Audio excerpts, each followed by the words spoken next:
Seulement, que t'aies 12 ou 19, c'est pas ça qui va faire de toi un excellent entrepreneur, un excellent employé, un excellent innovateur dans la société. Ce qui va faire de toi quelqu'un d'excellent, c'est ce que tu as fait en dehors. Je prends le cas d'un autre gars que j'aime beaucoup, tu sais, c'est Étienne Jarnel. Étienne Jarnel, je vais te raconter un peu cette histoire.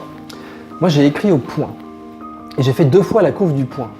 Et si tu veux, le Point, c'est plutôt un canard de droite, quoi. C'est plutôt un canard où tu voyais une femme voilée avec marqué « Cet islam sans gêne », tu vois. Et d'un coup, j'ai des potes musulmans qui me disent « Mais qu'est-ce que tu fais ?» Les gars, un journal, c'est un champ de bataille. C'est plein d'avis qui s'affrontent. Et ils ont fait des couvertures aussi, l'âge d'or de l'islam. Et personne n'en a parlé, ça. Je me rappellerai toujours, tu sais. C'est clair, quand ils faisaient une couverture polémique, c'était fait pour ça, c'était fait pour en vendre, pas de problème. Mais quand ils ont fait des couvertures osées en mode Kaboul 1971, avec des nanas en jupe, maquillées, genre montré, ça c'était le monde musulman à l'époque. Quand ils ont fait l'âge d'or de l'islam, 13e siècle, 12e siècle, les astrolabes, les mathématiques, personne n'en a parlé. C'est toujours ce 2 poids 2 mesures. Mais Étienne Jarnel, patron du Point, éditorialement parlant, il a été recruté parce qu'il a fait le tour d'Asie en vélo.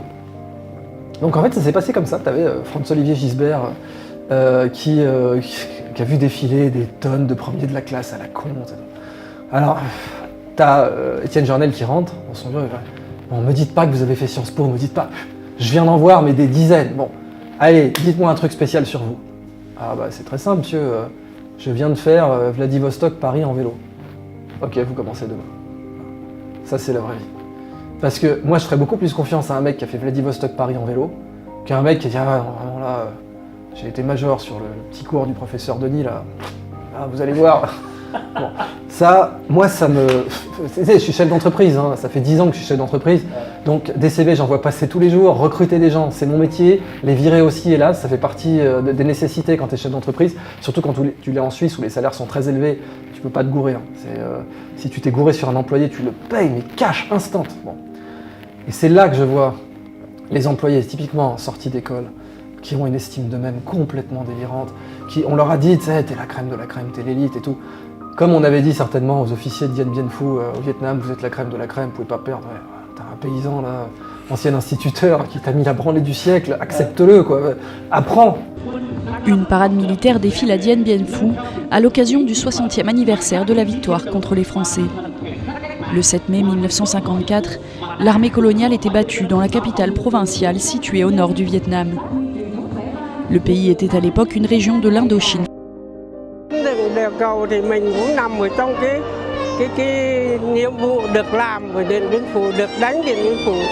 Là rất tự hào, cho nên là để chứng kiến và ngày nay vẫn còn sống đến ngày nay là kỷ niệm 60 năm rất là... Les Romains n'étaient pas comme ça au départ. Les Romains, et c'est Rousseau qui en parle le mieux, il dit les Romains avaient cette capacité d'adaptabilité, c'est-à-dire que dès qu'ils voyaient même des barbares analphabètes mieux se battre qu'eux, le lendemain ils adoptaient la technique. S'ils voyaient des chevaliers germaniques, s'ils voyaient, bon, pas des chevaliers à l'époque, des cavaliers germaniques, faire une belle manœuvre dans un combat et les battre, le lendemain, c'était...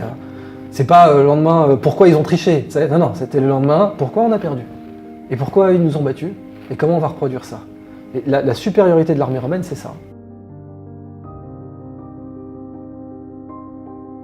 Et si on utilise la métaphore de l'armée romaine par rapport à l'éducation, tu as eu une bataille très importante qui s'appelle la bataille de la tête de chien, dans l'Antiquité, la bataille de Cynocéphale.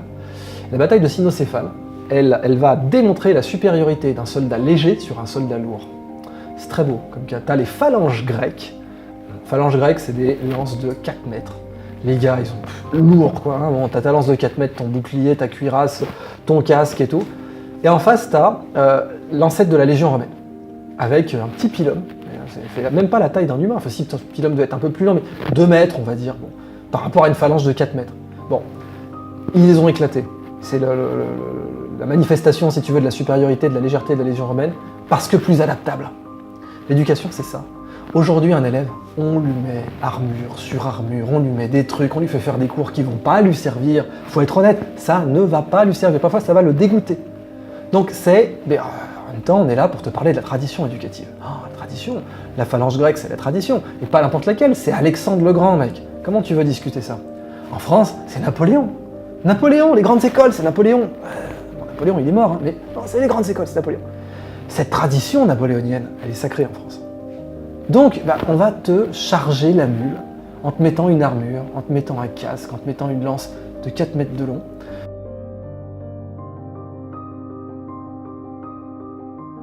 Et dès que tu es en face d'un mec un peu agile dans sa tête, qui pense en mode légionnaire romain, adaptabilité, remise en question, ne pas porter sur 40 km de marche mais 4 mètres de lance, eh ben tu comprends pas. Sauf que dans la bataille de Cynocéphale, c'est physique, tu vois qui se fait niquer, tu vois clairement, ah là les gars avec leur lance de 4 mètres, ils se sont fait dominer parce qu'ils n'étaient pas agiles, parce qu'ils n'étaient pas adaptables. Dans le monde des idées, c'est beaucoup plus long d'admettre sa défaite. Parce que une défaite dans le monde des idées, une défaite dans le monde intellectuel, dans le monde immatériel, c'est beaucoup plus difficile à reconnaître. Et le monde éducatif actuel n'a pas reconnu ça encore.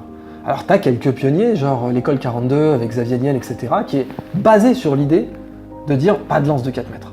Que ce qui est utile, tu rentres dans le vif du sujet. La piscine, ça s'appelle. Tu plonges, pas de cheval de bois, pas de tabouret, tu vas direct dans la piscine. Sélectionnés sur de simples tests de logique pendant un mois, ils vont produire du code, c'est-à-dire apprendre à programmer.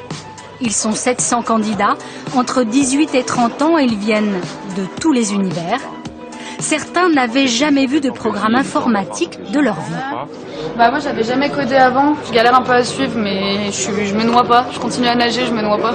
Son voisin, lui, est un ancien enfant, précoce.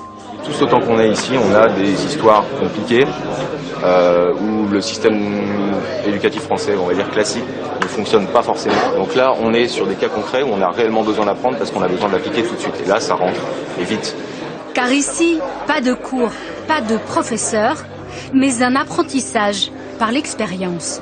C'est comme ça qu'on apprend le code. Le code, c'est pas un prof qui arrive sur un tableau blanc. Alors, if, then, t'as jamais tapé, non?